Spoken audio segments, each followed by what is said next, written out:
Welcome back to another special edition of SoulBack. I'm here with Ed. What's going on, Ed?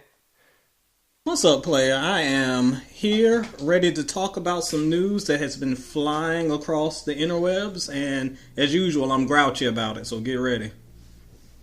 Well, let's not waste any time. This is a special edition. I know it's going to be a lengthy one, but we had to talk about the news of R. Kelly and him being removed from playlists on basically every streaming platform out there, from Spotify. I think Apple Music has joined in on it. Man, what do you think about this? Take R. Kelly, the person, outside of this, but as an artist, I know you had mentioned this kind of puts us in a gray area in terms of how we're perceiving artists.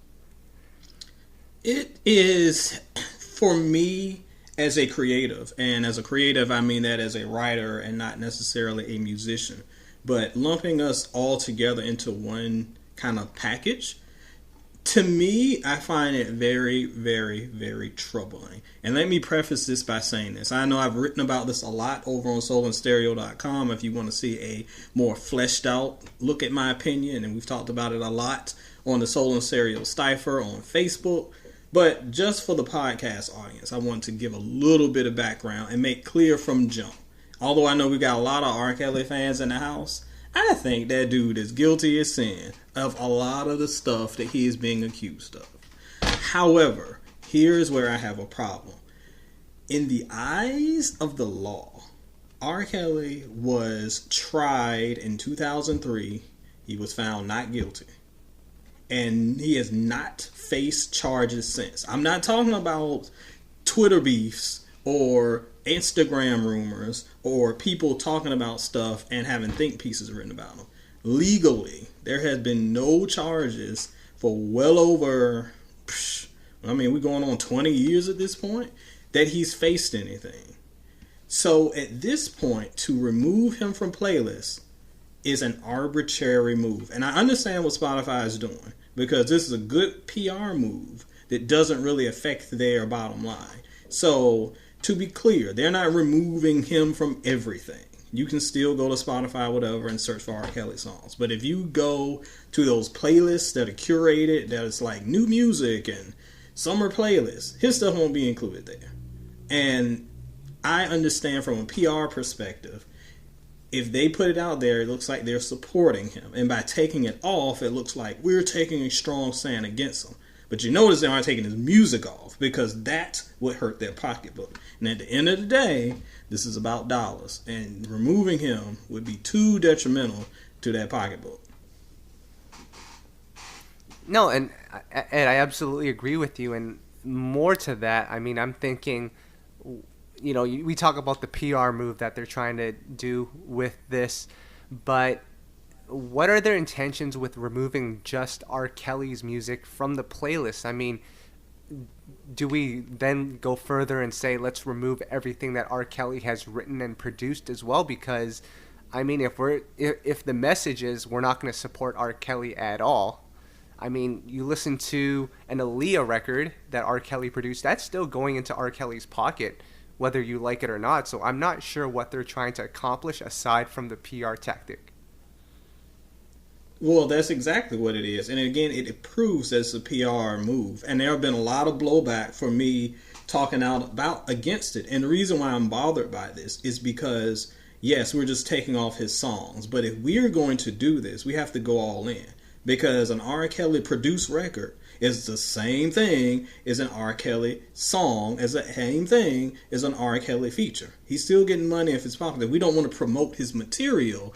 Then I Believe I Can Fly gotta go. As Your Best Remix gotta go. Fiesta gotta go. Because it's all doing the same thing. That is why I'm bothered by this. I'm also bothered by this because, yes, it's easy to beat up on R. Kelly right now. Because most people despise R. Kelly. So, hey, who cares? This is what he gets. But we're doing this arbitrarily because there's no charges against him. We're doing it because the public opinion is against him. So what makes it any different than Michael Jackson? Now, a couple decades ago, Michael Jackson faced the same sort of charges. And I've heard the internet say, oh, well, this is different. Well, no, how is it different? He faced charges, he got off. But the difference is the internet is still saying this is a problem, whereas Michael, we kind of re-embraced him.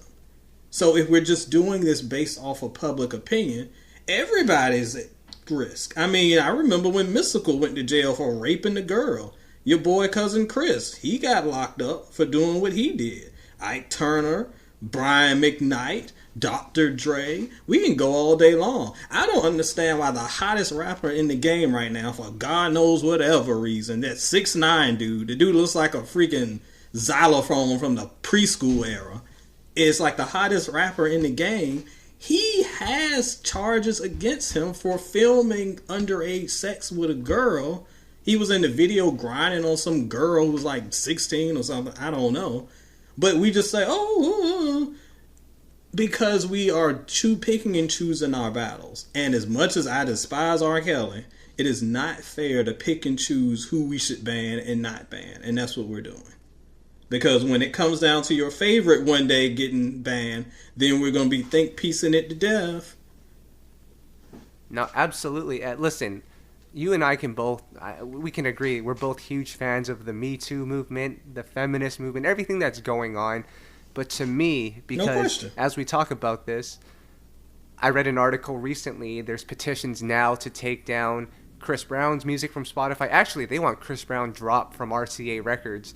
Nelly was linked to this article, Eminem, the Red Hot Chili Peppers, and it looks like they're just targeting certain people. But like you said, everyone has skeletons in their closet. So if we're going to do this, we got to do it for all.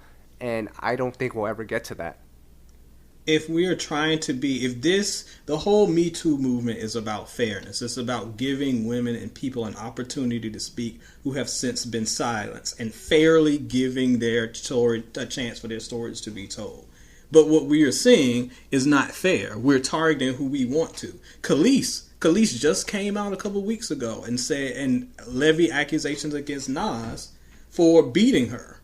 That's the same thing that Chris Brown did. So you want to get rid of Illmatic and all that?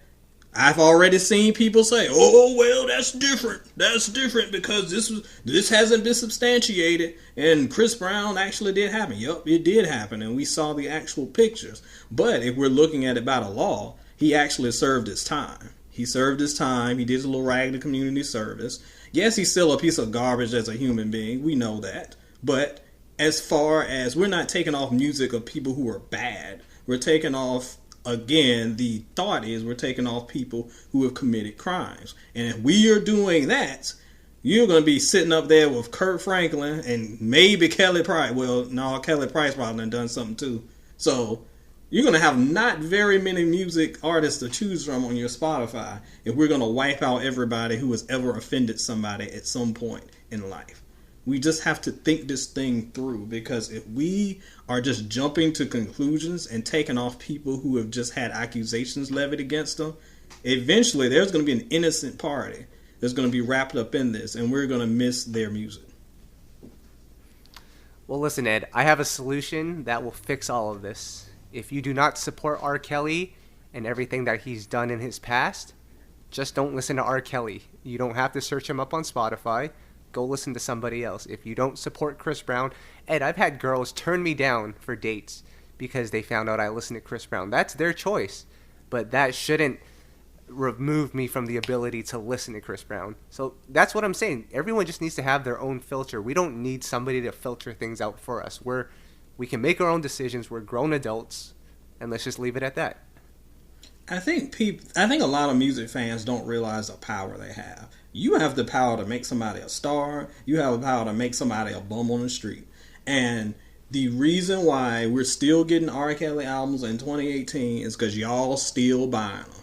Y'all still doing this stuff. And if you really have an issue with him, his music, and you want to step away from it, it is on you to step away from it. Self-policing is the only way we get around this, because the issue gets too sticky otherwise.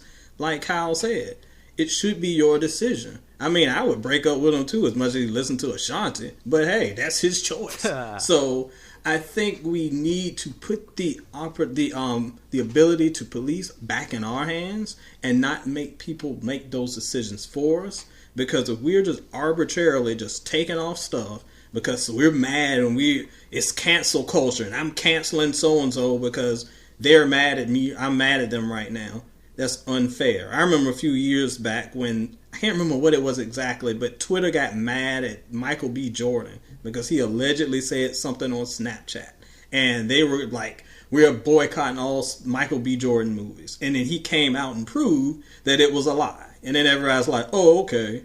Come on now. Like, we cannot let public opinion and those type of things justify somebody's career. Again, R. Kelly's a piece of garbage. I believe that in my heart of hearts and soul of souls.